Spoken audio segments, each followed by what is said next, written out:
Hi hello ನಮಸ್ಕಾರ ಸ್ನೇಹಿತರೆ. ನನ್ನ ಯೂಟ್ಯೂಬ್ ಚಾನಲಿಗೆ ತಮ್ಮೆಲ್ಲರಿಗೂ ಸ್ವಾಗತ ಹಾಗೂ ಧನ್ಯವಾದಗಳು. ನನ್ನ ವತಿಯಿಂದ ತಮ್ಮೆಲ್ಲರಿಗೂ ನಮಸ್ಕಾರ. ಯಥಾಪ್ರಕಾರವಾಗಿ ತನ್ನ ಜೀವನವನ್ನು ಪ್ರಾರಂಭಿಸುತ್ತಾ ಇದ್ದಾಗ ಅವಳಿಗೆ ತನ್ನ ಮಗಳ ವಿದ್ಯಾಭ್ಯಾಸವನ್ನು ಮತ್ತೆ ಮುಂದೆ ಪ್ರಾರಂಭ ಮಾಡಿದಳು.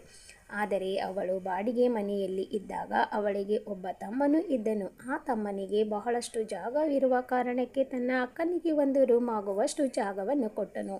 ಆ ಜಾಗದಲ್ಲಿ ಬಾಡಿಗೆ ಮನೆಯನ್ನು ತೊರೆದು ಸ್ವಲ್ಪ ಹಣ ಖರ್ಚು ಮಾಡಿ ಒಂದು ರೂಮನ್ನು ಆ ಅಕ್ಕ ಕಟ್ಟಿಕೊಂಡಳು. ಬಾಡಿಗೆ ಮನೆಯನ್ನು ಬಿಟ್ಟು ತನ್ನ ಸ್ವತಃ ಮನೆಗೆ ಅವಳು ಬಂದಳು. ಬಂದ ನಂತರ ಆ ತಾಯಿಯನ್ನು ಸುಮ್ಮನೆ ಕೂಡಲೇ ಇಲ್ಲ, ತನ್ನ ಮಗಳಿಗೆ ವಿದ್ಯಾಭ್ಯಾಸವನ್ನು ಪ್ರಾರಂಭ ಮಾಡಲು ಹಚ್ಚಿದಳು. ಆ ತಾಯಿಗೆ ಸುಮ್ಮನೆ ಕೂಡಲೇ ಬೇರೆ ಒಬ್ಬರ ಹೊಲಕ್ಕೆ ಹೋಗಿ ಹೆಸರುಗಳನ್ನು ಬಿಡಿಸುತ್ತಾ ಇದ್ದಳು. ಆದರೆ ಅವಳು ಅರ್ಧ ಅಥವಾ ಒಂದು ಚೀಲವನ್ನು ಹೆಸರು ಬಿಡಿಸುತ್ತಾ ಇರಲಿಲ್ಲ, 10 ಅಥವಾ 12 ಚೀಲಗಳನ್ನು ಹೆಸರುಗಳನ್ನು ಕೂಡ ಬಿಡಿಸುತ್ತಾ ಇದ್ದಳು. ಹಾಗೆ ಮಾಲೀಕರ ಮನೆಗೆ ಹೋಗ್ತಾ ಇರಲಿಲ್ಲ.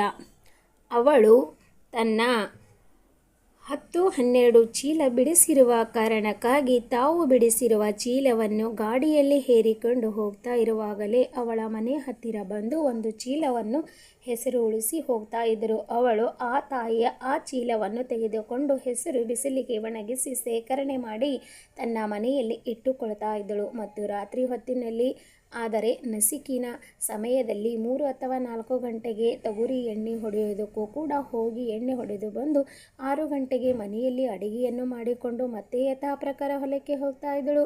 ಇದೇ ರೀತಿ ಅವಳ ಜೀವನವನ್ನು ಪ್ರಾರಂಭಿಸುತ್ತಾ ಇದ್ದಳು. ದಿನಲೂ ಸ್ನೇಹಿತರೆ, ಇಲ್ಲಿಗೆ ಈ ಒಂದು ಸ್ಟೋರಿ ಮುಗಿಸ್ತಾ ಇದ್ದೇನೆ. ಮತ್ತೆ ಮುಂದಿನ ವಿಡಿಯೋದಲ್ಲಿ ಮುಂದಿನ ಒಂದು ಸ್ಟೋರಿಯನ್ನು ಹೇಳ್ತಾ ಬರುತ್ತೇನೆ. ಅಲ್ಲಿಯವರೆಗೂ ತಮ್ಮೆಲ್ಲರಿಗೂ ಧನ್ಯವಾದಗಳು ಮತ್ತು ನನಗೆ ಸಪೋರ್ಟ್ ಮಾಡಿ